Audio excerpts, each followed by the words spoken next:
कई बार हम लोग से कहा जाता है कोर्ट का निर्णय आया तो इसमें आपने क्या किया। तो मैं बताना चाहता हूं, हम जब सत्ता में आए 1991 में कल्याण सिंह जी की सरकार ने आकर 67 एकड़ भूमि का अधिग्रहण किया। उसके बाद याद करिए खुदाई पर रोक लगा दी गई थी। तो अटल जी की सरकार आई तो नई टेक्नोलॉजी आ गई, ग्राउंड पेनिट्रेशन रेडार।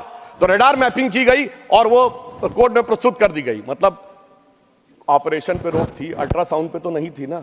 तो अल्ट्रासाउंड करके दिखाया गया, देखो भाई अंदर क्या है। फिर कोर्ट ने परमिशन दी और उसी खुदाई की हुई 2003 में, और उसके अंदर जो साक्ष्य निकले उसी से 30 सितंबर 2010 का Lucknow bench of Allahabad high court का जजमेंट आया, जिसने गर्भगृह श्री रामलला विराजमान को दिया। अब जब मोदी जी की सरकार आई तो क्या अंतर था। विषय सुप्रीम कोर्ट में आ चुका था। सबसे बड़ी समस्या यह थी कि सुप्रीम कोर्ट में सारी की सारी प्रोसीडिंग सिर्फ इंग्लिश में होती है, और वहां सारे डॉक्यूमेंट्स जो हजारों हजार पेज के थे उनको इंग्लिश में ट्रांसलेट करना था विद ऑथेंटिक डॉक्यूमेंट्स, जिसमें अरबी फारसी के भी थे, संस्कृत के भी थे, सबके थे।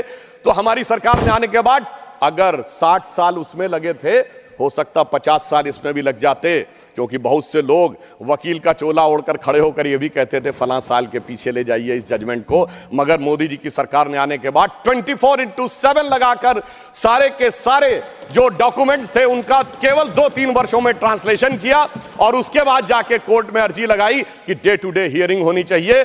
क्योंकि हमारी सरकार तो उसमें विचार करती थी कि हनुमान तेहि परसा करि पुन कीन्ह प्रणाम, राम काज कीन्हे बिनु मोहि कहां विश्राम।